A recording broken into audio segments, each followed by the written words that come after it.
I feel like I grew up in this sort of golden era of really great things to see at the cinema. I mean, I didn't know I was going to go into it, but you just didn't do it if you went to a normal school in Leeds. You just didn't. There was, of course, no guarantees that anything would work out. If you find a queer writer, a person of colour, disabled writer, someone from the trans community, inevitably, the commissioner would absolutely have steered them towards writing about their identity. It's so frustrating. If I was writing about racism growing up in like 1980s and 90s near Bradford, that is so much more that they want to hear from me than like, oh, it's Mr. Swallow just sort of, doing his thing, trying to put on a Christmas Carol or whatever he's trying to do. They just don't want to hear it. Personally, I believe it to be a symptom of the fact that... Hello and welcome to the BIFA Podcast, supported by Kia, hosted by me, Joy Hunter. And me, Karis, Aldridge. Each week we'll be talking to a brand new guest about their journey into film, their most inspiring cinema-going experiences, and what makes independent film so special. In other words, we've basically convinced the British Independent Film Awards to let us fangirl over film stars to their face. Damn right. And this week, our guest is... Nick Mohammed. What a lovely human. Yeah, he was lovely, which is good because people know him as Evil Nate from Ted Lasso. That's true, yes. What a character arc that was. It was all an act. It was all an act. He's a lovely guy. You'll also know him from Intelligence, which he wrote and starred in alongside with David Schwimmer. No and we get deal. into that, which is incredibly exciting. Yeah, He's so also cool. in Deep Cover, which was with Bryce Dallas Howard, Orlando Bloom. So a fantastic little cast. Such a fun movie that's available on Amazon Prime. And if that wasn't enough, he's about to be in Celebrity Traitors. So excited. Yeah. And he's going to be in the upcoming Slow Horses. So it's basically just like every massive TV show, Nick Mohammed's all over it. And then we had an amazing discussion about his experiences in the industry with commissioning and coming up through the ropes of comedy. It was lovely. I think he gave us so much kind of inspiring conversation and advice for emerging artists, writers, directors about, what it's like to face challenges, overcome adversity, to keep yourself motivated. And on top of that, we also had a good old chat about Jurassic Park. Yeah, we did. His favourite film. Please do enjoy our chat with the wonderful Nick Mohammed. Welcome, Nick Mohammed, to the BIFA Podcast. Thank you very much for having me, BIFA Podcast. May no one from this day on question your dedication to independent film because you came here during a tube strike. So. Yes, independently. Independently. Yeah. I came in, cycled in. But no, a pleasure to be here. Thank you for having me. It's an honour, truly. I mean, actor, writer, magician. Oh, yeah. Comedian. You really have so many strings to your bow. So really excited to kind of dig into all of that. Should we start off with some early influences? Yes. Early cinema going trips. What do you remember? I feel like I grew up in this sort of golden era of like some really great things to see at the cinema. I saw like E.T. and Indiana Jones films and Back to the Future and Jurassic Park. Really lovely independent cinemas as well. I love it. Love it. Straight in with a Jurassic Park mention. Yes, which we know is very sponsored by Jurassic Park. Was that too soon? When did you first see Jurassic Park then? I remember going and seeing it with a friend and her mum. And I remember her big thing was like she didn't like that Samuel L. Jackson was smoking in it. I think she thought that was really inappropriate for us to see. She didn't mind the fact that like people like get eaten by dinosaurs and like. Such an odd but thing she was to like, pick oh, out. I can't believe he's smoking in this. So I remember that very distinctly. And then I think I saw it again, probably with my family. I had that going on in my head, but I didn't say it out loud. I can't believe he's smoking, Mum. Oh my God. My mum also used to say whenever there was like an explosion, like in like an action sequence, she'd just go, "Oh, the pollution." Think of the pollution. I'm like, oh, it's taken me right out of the moment of that. That's an amazing observation. Yeah, oh, it's really all that pollution. Yeah, anything could be happening in film. Something explodes. Oh, the pollution. Yeah, that's the disbelief. Our eco queen. I know, love yeah. it. And that was back in the 90s, so it's She's way ahead of the time. How many times do you think you've watched it to this date? To date,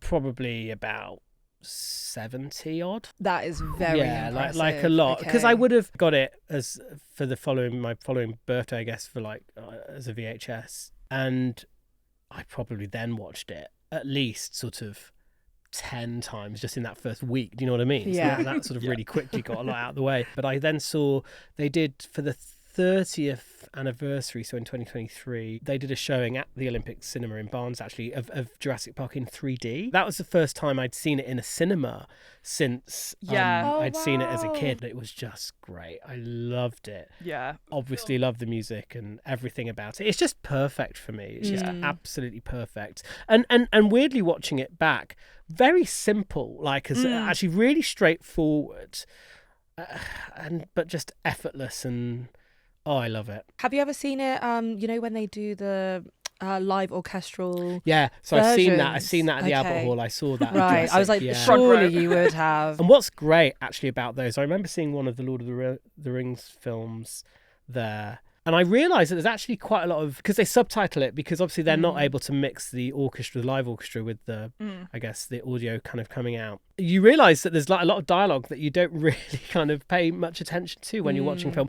And particularly with the Fellowship of the Ring, in certain action sequences, there's dialogue. I'm like, oh, I didn't know that they were saying that. And so actually it's really interesting from that point of view that you suddenly become aware of a lot of the dialogue that you would have usually missed if it wasn't for that. So, it's so funny when you think you know a film so well and then you find something else out about it that you missed before, and it messes with your brain. I remember I saw me and my friends rewatched the Harry Potters in lockdown, but we were watching like an American version, and it had an extra scene in Chamber of Secrets. Wow. And I was like, this isn't in the film, like I know these films back to back, like what's going on? And we were like, it's so freaked out. I'd not seen the Indiana Jones films for ages, so I just downloaded the whole set of the 5 films that there are now, and I started rewatching them. Maybe I didn't see the Temple of Doom at the cinema. I definitely saw Last Crusade at the cinema, but Temple of Doom, maybe I was a little bit too young, and so I always watched it on telly, and then we'd recorded it off telly. But obviously they'd cut certain bits because it's quite gross, some of the stuff, like when he's taking out the heart and all that stuff. Oh my gosh, and so then I watched it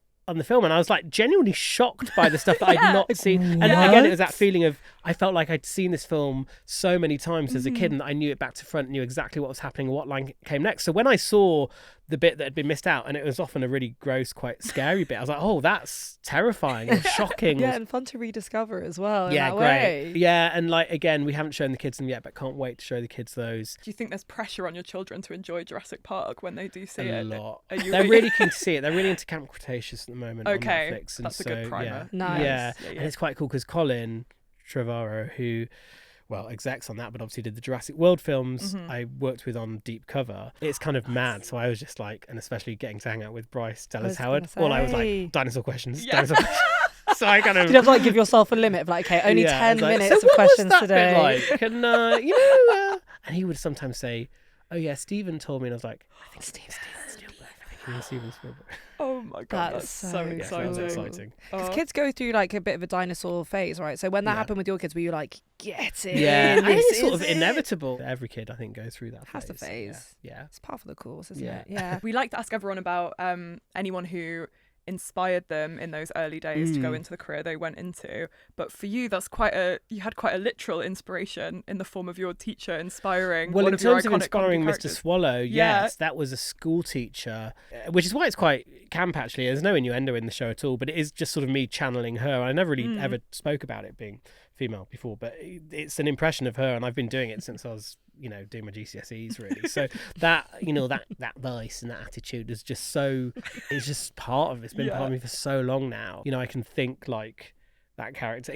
I just know exactly what the character will say in any situation. So it's always such a joy to write new Swallow stuff and perform it, because even though it's very tongue-in-cheek now, because especially in this most recent show, I'm talking actually quite a lot about my own experiences as me, I guess, Nick Mohammed as an actor. So I talk about when I went on the BAFTAs, and it was a bit weird, and so, but I'm still doing it through the the guise of Mr. Swallow, but I'm clearly just talking about stuff I've experienced, and I'm sure once it's been out, I will talk about Traitors, but as Mr. Swallow, because it just feels funny to talk about real experiences but through that attitude. So it hopefully gives the character longevity as well. But so that was obviously a very early inspiration. But in terms of, I didn't know I was going to go into it. That was the main thing. I was always into magic, and so I enjoyed performing, I guess. But even that, I thought, and I would work as a magician at hotels and stuff when I was sort of, growing up from 16 onwards. But I never thought, oh, well, I'll just do magic for a living. I never really thought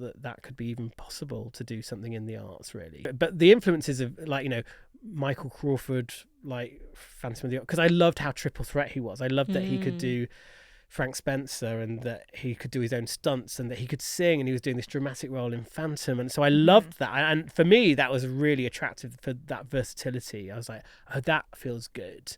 And I guess I've tried to do some of that, certainly through Mr. Swallow, kind of, he'll be on roller skates at times and sort of try and vary my career a bit. But French and Saunders was huge inspiration. Torval and Dean as well. I loved Torval and Dean growing up. Not that I can do ice skate or anything, but I loved their halfway there with the roller skates. That was sort of a little bit of a nod to that. But like, I just love the fact that they did something so incredible, but did it on ice. Like, it's so difficult. It is so difficult. Yeah, it is so impressive, and they've never been bettered. Like, no one is better than them, really, and it's just phenomenal. We all remember the Bolero. Yeah, it's like ingrained in us they just forever. finished. They did their farewell tour. I saw just now, which I couldn't see live actually because I was touring. But and I saw a clip of their very final performance of Bolero. That must have been so emotional. And it was in a way, but obviously they're in their. Forgive me. I think that Christopher Dean might even be in his early 70s, but she's possibly late 60s.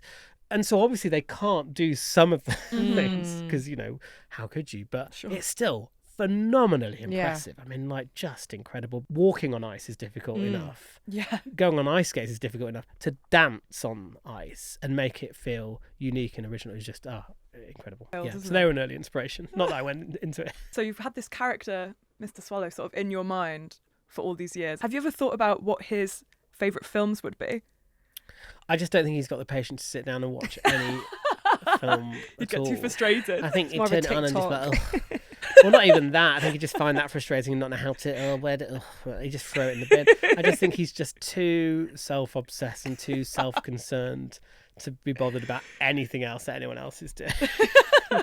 Yeah, I can imagine that all the choices rolling through on Netflix would be very stressful for him. Yeah, the paralysis of or even like going to the cinema. It's like, right, well, I've got to go to the toilet and then I need something to eat and go out. When's it starting? Right, I've got to make a film. There'd just be too much else to be worrying about. I think. Too many obstacles. He'd talk all the way through it. He'd get chucked out, really.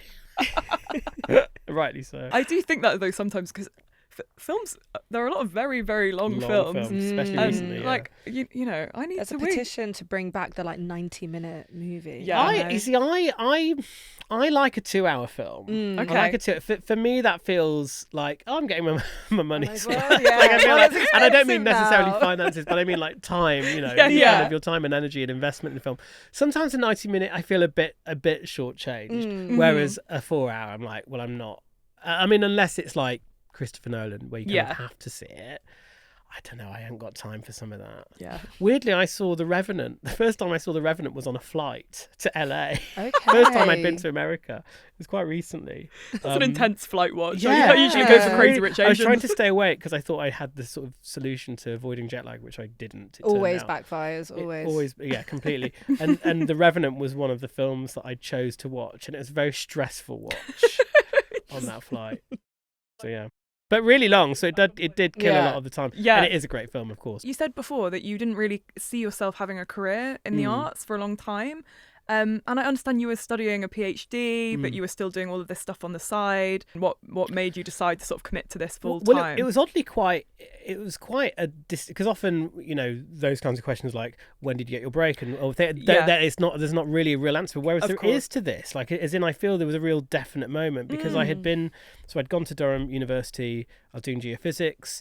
I was doing magic and working as a magician to sort of fund stuff, but I wasn't doing comedy, although there was kind of comedy in my magic, but it wasn't really good, I guess.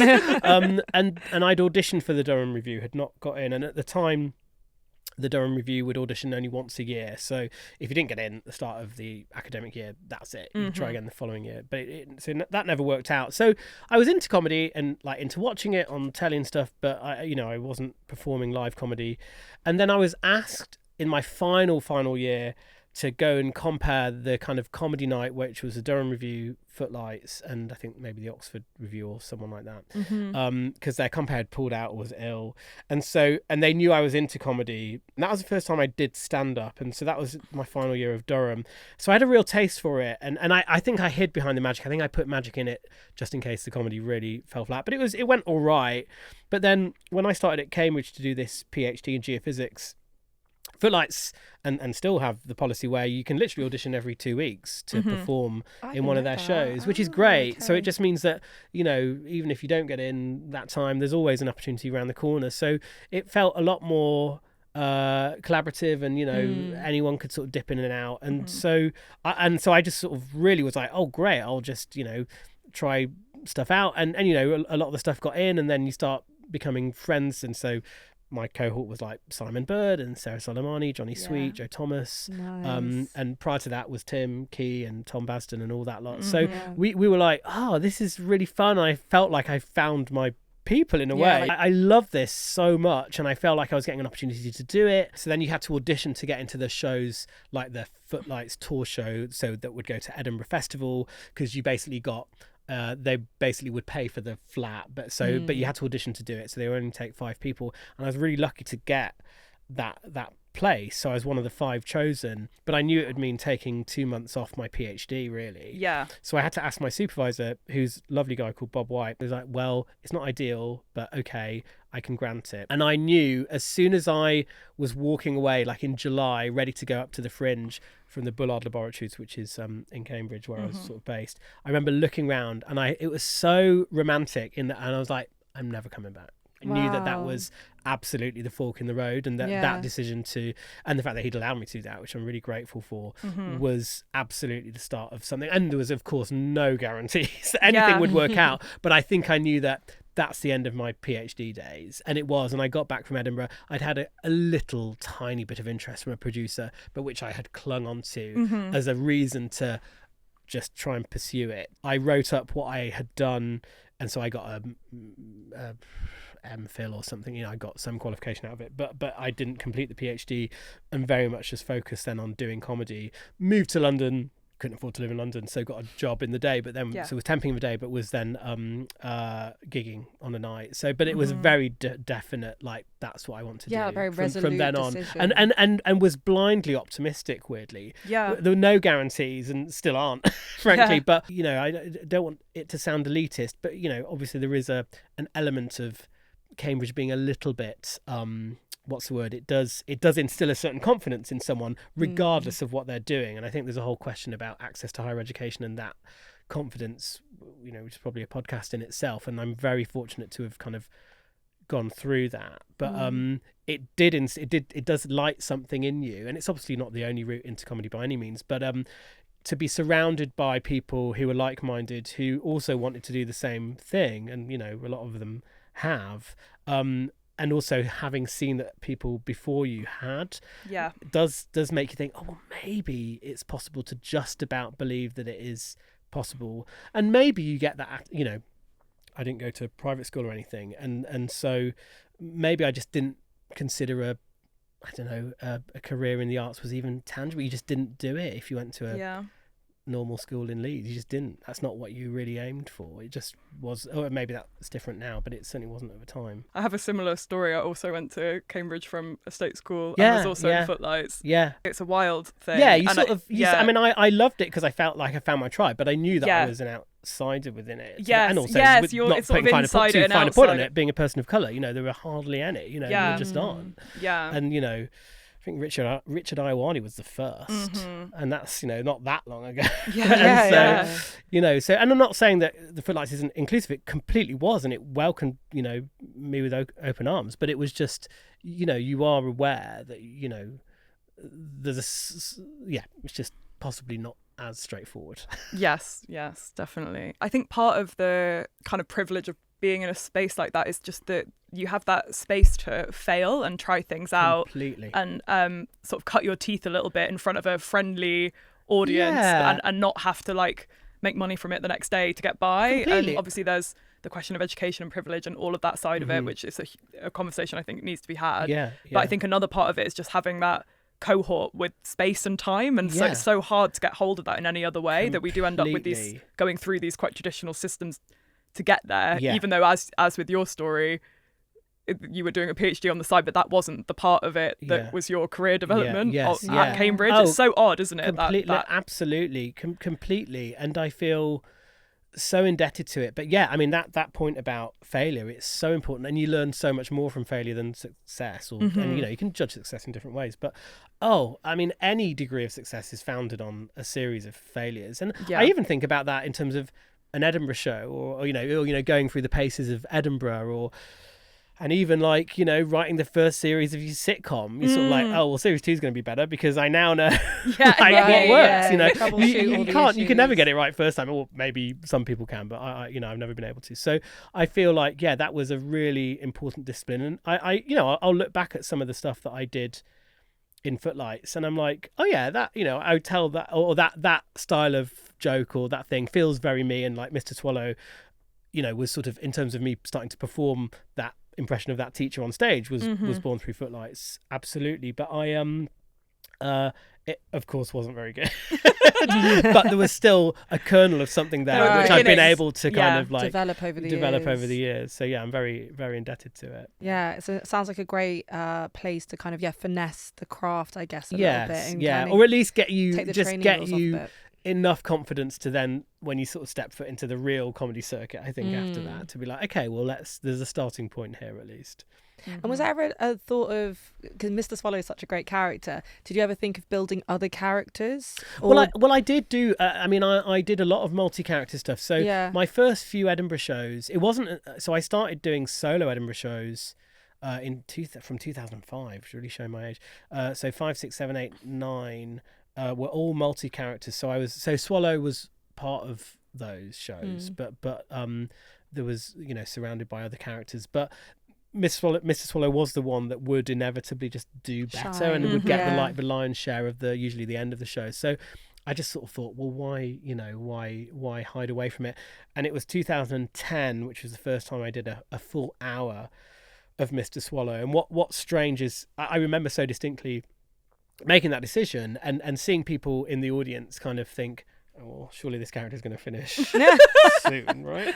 And then people thinking, oh no, I think he's going to do it for the whole hour, and being a little bit like, oh crikey, how's that going to pan out? And now when I do gigs, or when I do the tour shows and stuff, and because of shows like Ted Lasso, I guess, I've suddenly had a big uplift in terms of the people who come and see me, but they've never seen Swallow before.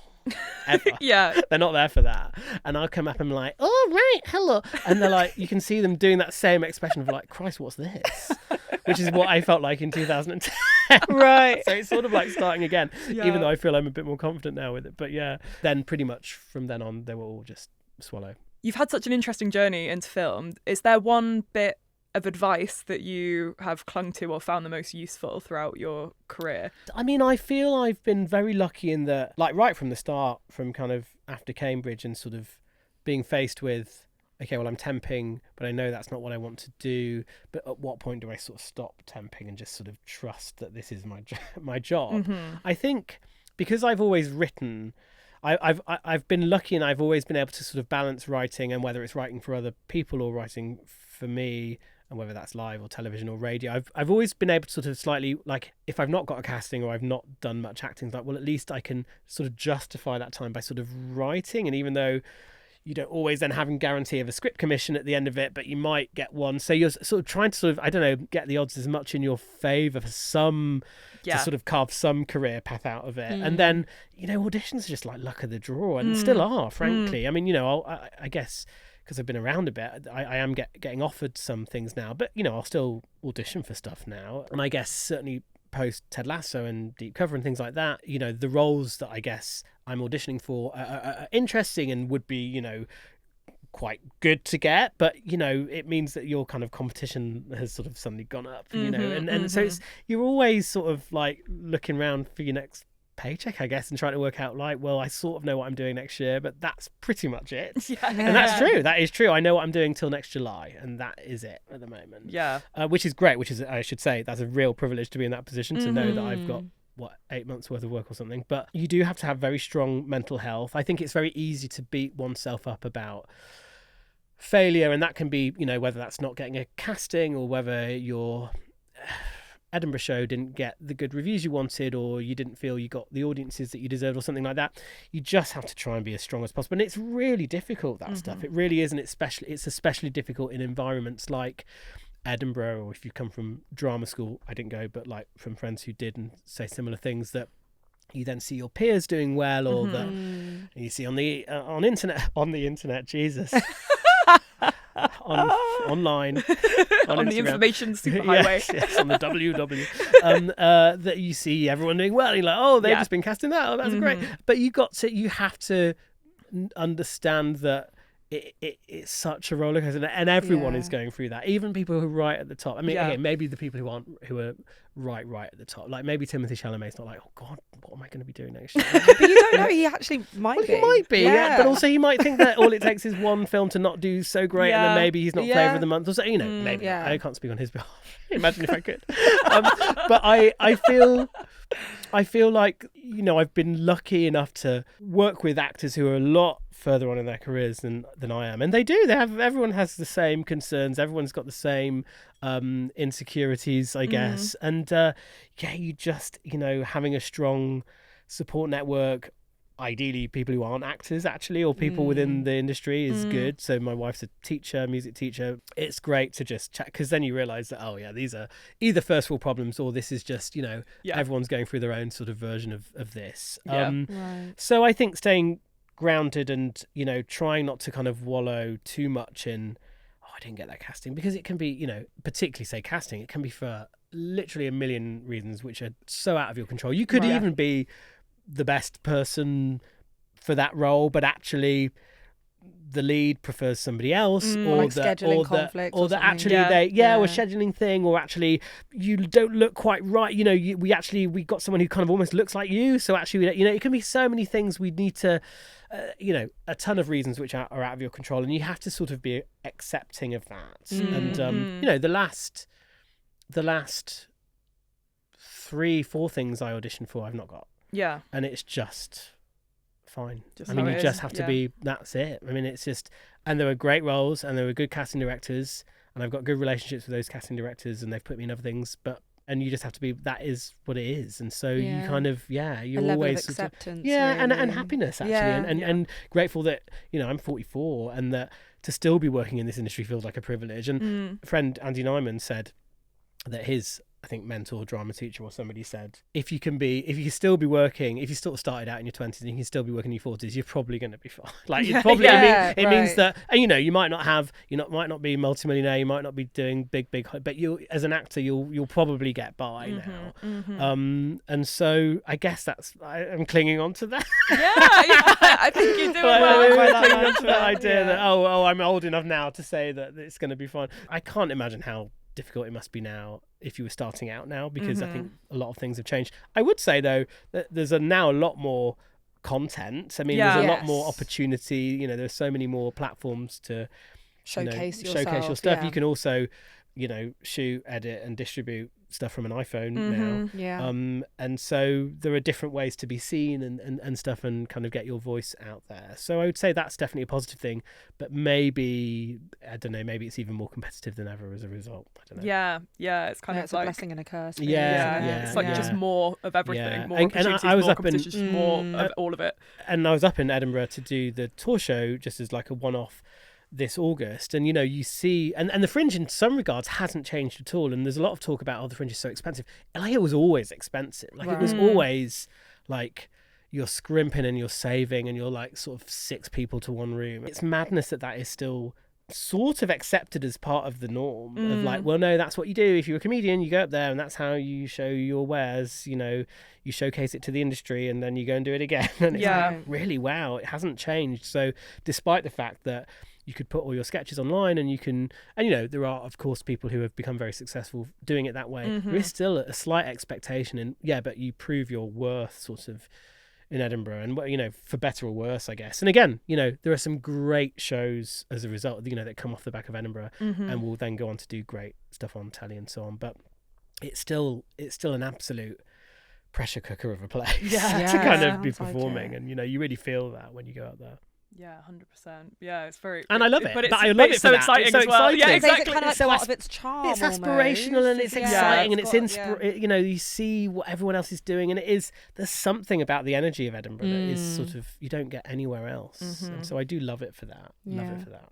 Well, you talked a bit about working with big talent, and of course you worked with David Schwimmer when you wrote and created Intelligence. Can you tell us a bit about the journey of getting that commission? It was a very roundabout way. So Julia Davis and I had been working on a pilot for Channel 4 called Morning Has Broken. It was like a parody of morning television show. I can't quite remember how it had come about, but David ended up seeing the pilot. It was non-broadcast, but I think maybe like Sony Studios had part financed it, so they had a relationship with David, or were working on something else with him, and they just said, "Oh, you'll find this really funny. Why don't you give it a watch?" And so I remember the producer calling Julia and I one day and just saying, "Oh, David Schwimmer's going to call you because he really likes it." I was like, "What?" And it was just really serious. I remember being in the flat and like saying to my wife, like putting the phone to my wife's ear to prove that it was him, and it was mad. But he is. I mean, I actually saw him a couple of weeks ago. He is like the nicest guy, and would hate the idea that anyone would be starstruck. But of course, naturally, you are, because I grew up like everyone watching Friends. Exactly. And he's so iconic, and he's literally like one of the best sitcom actors of a generation, right? So.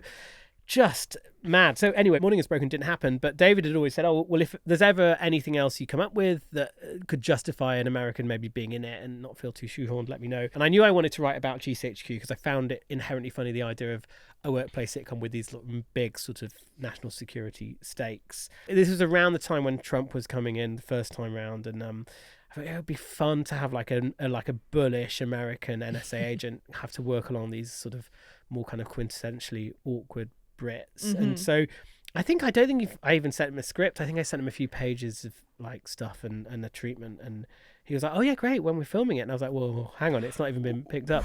But then Sky kind of came in, and they just really wanted to make it, and I mean, it's just a dream come true. And it's really, you know what, it was series 1 was difficult because I was like finding my feet, I think, in terms of writing that show, and dealing with the fact that we had this great big talent in it, and like making sure to showcase David in it being an ensemble, and just getting the story right. And so series 1, I'm really proud of it in some regards, but actually series 2, I'm like, oh no, it really felt like it hit its groove. And then we did a special as well. It's on Netflix now.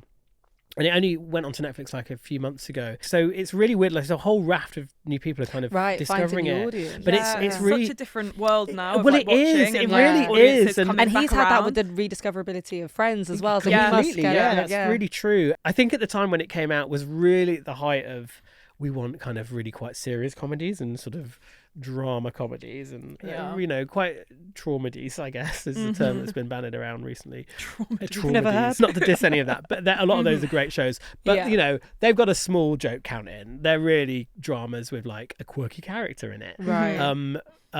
And nothing wrong with that, as I say, but it wasn't quite the right time for something as silly as Intelligence. But now it's out, and actually a lot of commissioners now are like, "Oh, we really want kind of more workplace sitcom. We're looking for half-hour gag sort of, that's become flavour of the month again." And it always comes around in waves. And it really wasn't a thing a few years ago. It was like, we want cynicism, we want kind of drama, we want emotional storytelling, and Intelligence was never designed to be that. It's really superficial. It basically reset every episode like The Simpsons. It's just like everyone's making the same mistakes again and again and again, and that's what I found funny about it. And so now it's on Netflix. It's actually had a lot more of a positive, not that it didn't have a positive response when it came out, really, because it did find its audience, but it feels really nice for it to have had that second go at it. Yeah. Do you find that really interesting in comedy, the fact that things come around in waves? Exactly. Yeah, a little bit. And I mean, I'm old enough to sort of have seen it. Even mockumentaries, are sort of like it's a format that a lot of people kind of go to, and then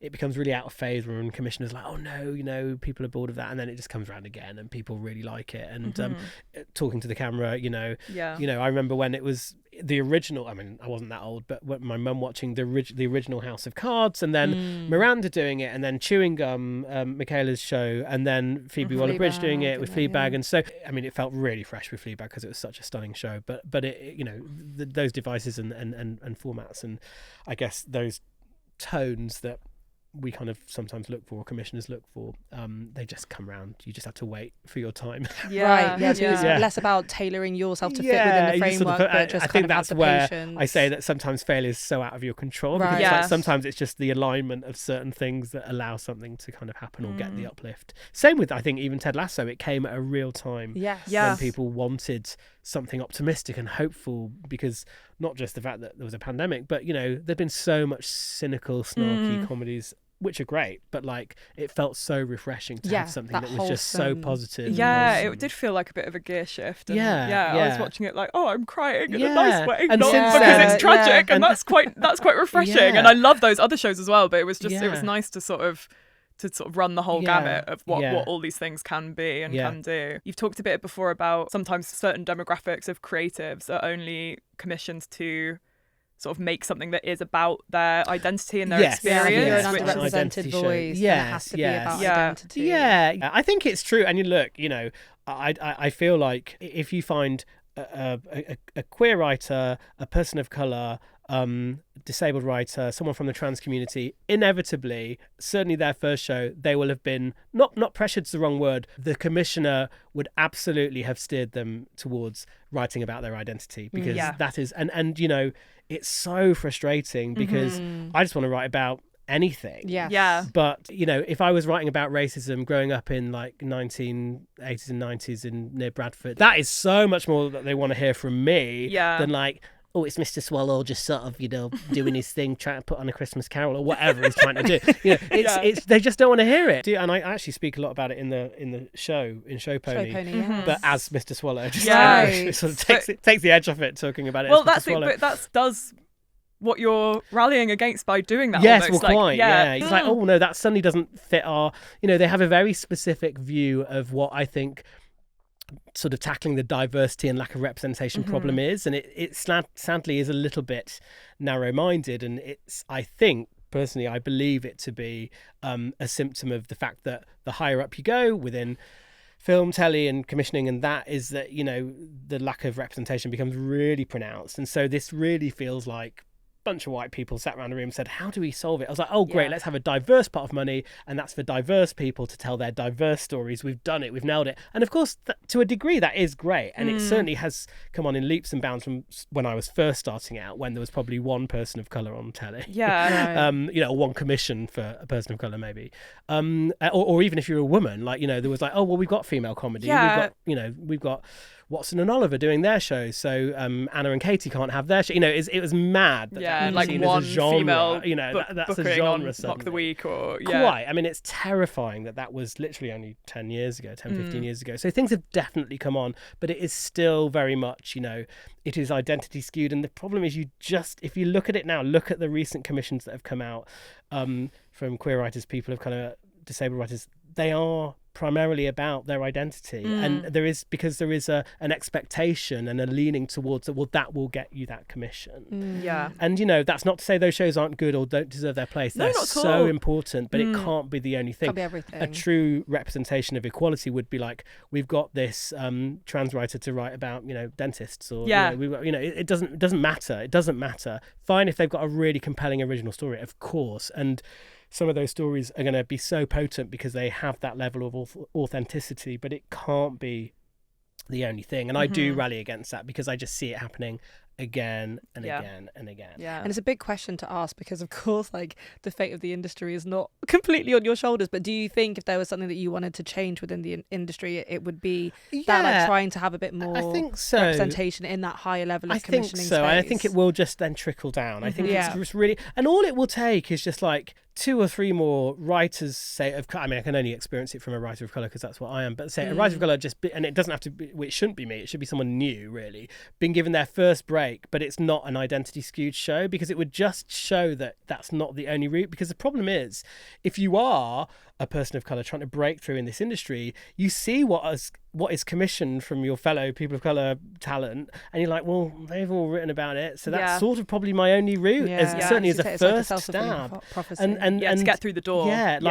And as much as that sounds like an opinion, it is statistically true. It just is. It's like 90% of those shows are identity shows, and so we do need to redress that. I think redress that sort of balance a little bit. And I would, I talk about it as much as I can to try and change it. And I think there are changes, but I do. And look, I've talked to commissioners about it, and they're really open to talking about it, which is great. And I really welcome the conversation about it. I think, you know, I don't think commissioning's easy by any means. There's a big talent pool, and there are relatively fewer commissions. Not everyone's going to get their commission, and you know, sometimes a commissioner's always going to be damned if they do, damned if they don't, because they're always going to maybe upset someone. But I think this is such a general problem, and it is so evident by just look at the commissioning and look what's on telly and look at the representation and how predictable those patterns are of what's getting commissioned if you're from an underrepresented group. It feels like, come on, this is sort of taking the mick now. You've got to break this cycle. And you've got to significantly break that cycle, because it's just becoming a bit of a self-fulfilling prophecy at the the moment. It's kind of hindering progress. Well, it's just restricting totally. people. It's like the talent pool doesn't exist. It's not like, you know, a trans writer can't write about, you know, dentistry or something. I'm just plucking something out of the sky. But you know, you really want that trans writer to write about dentistry, Nick? Come on, I want to see it. I want to see that show. But like, it's, you know, and again, I just want to re-emphasize the point. It is not to have a pop at identity shows. They are so important. Of course. I want to see those shows as well. Just more that they can't be the only part of the picture. Yeah, absolutely. Because we're BIFA, we're very biased towards independent film. I don't think independent film can solve everything, because it's a very difficult world to get a film made independently in a sort of different way with a whole other host of different problems. But do you think that there's kind of scope to maybe address some of the things you've been talking about through the world of independent film, where things can be hopefully a couple of less gatekeepers? Yeah, maybe, but but it's not. Maybe that's a very optimistic view. I don't know. I think it's right to be optimistic, and there definitely are changes across, you know, television and film. You definitely see it happening. And you see it in casting as well now. Like, it's so much more. You know, casting is a lot more free, which is good. But again, these are relatively recent changes. You're talking the last 5-10 years really that you're seeing these, and it is still somewhat baby steps. But yeah, independent film absolutely has the power to do that, and you see so many examples of independent films doing so well and addressing some brilliant topics and doing it so brilliantly that you sort of think, well, this is surely, you know, the more examples of this you can kind of have, like, surely this is you know, a great way of showing how great independent film and British independent film can be.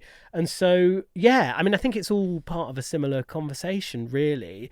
But I mean, you know, there are still, sadly, and same is true with film, big barriers. Of course. Big barriers. And, you know, it often takes, you know, I'm not one to say, but I wonder if, would I have got Intelligence Away if David Schwimmer wasn't attached to it? Probably not. Probably not. Yeah. I think it's fair to say probably not. Would Deep Cover have been made as an independent film without Colin as a powerhouse behind it? I hope so, because it was brilliant, the script that Ben and Alex adapted. But oh my God, it was such fun. And it's such a fun film. But, you know, it really takes people like Colin and people who are quite powerhouses within the industry to sort of take these incredible risks, actually, and rather than maybe take the slightly easier option within film or telly or something, and just say no, this is, we want to represent this talent, and we want to showcase these because they're great and they need their spot, and it's really important actually for filmmaking or for TV, and so hats off to them, and to be fair to, you know, I'm indebted to Sky for taking that chance with me, and, you know, Amazon for taking on Deep Cover as well. You know, it takes a lot from their point of view to kind of just get behind something and support it, when again, you know, they could just rattle out more Clarkson's Farm. You know? They want exactly. And people would watch it, and it'd be great for them, you know. So you need those people to champion you and fight that battle. I think for so, you.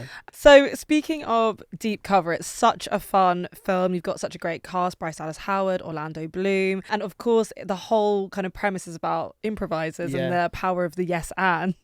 Did you get an opportunity to improvise a lot on set? Not as much as you would have thought. I mean, because it was an independent film, you know, and had the budget of an independent film, it was, you know, we were quite like tight. It was a really tight schedule, and actually we were really like, okay, if we got it, let's move on. But Tom Kingsley, our brilliant director, would always allow for like at least one go of just, okay, now just go mad and do something silly. And I would, I guess, as the, you know, I just, because I've done more live comedy than Orlando Bloom, I guess. It's fair to say, like, you know, obviously they're incredibly experienced, proper like Hollywood superstars. But I'd dick around a lot, to be fair. Yeah. Nice. And it would be It's gotta be fun, done. yeah. And so, but they were just great. They were so nice, and we had such a wonderful time on that. Yeah. Yeah, you can really tell, I feel Oh, like, even good, watching yeah. it on screen. Orlando you're like, okay, is they're just having so funny so in it. much And fun. Bryce, Hilarious. oh my goodness, like Bryce has got so many. She's technically phenomenal as well. Like, she just, I mean, because she's a director, and I guess because she's lived in that world forever So as many well. years, yeah. But like,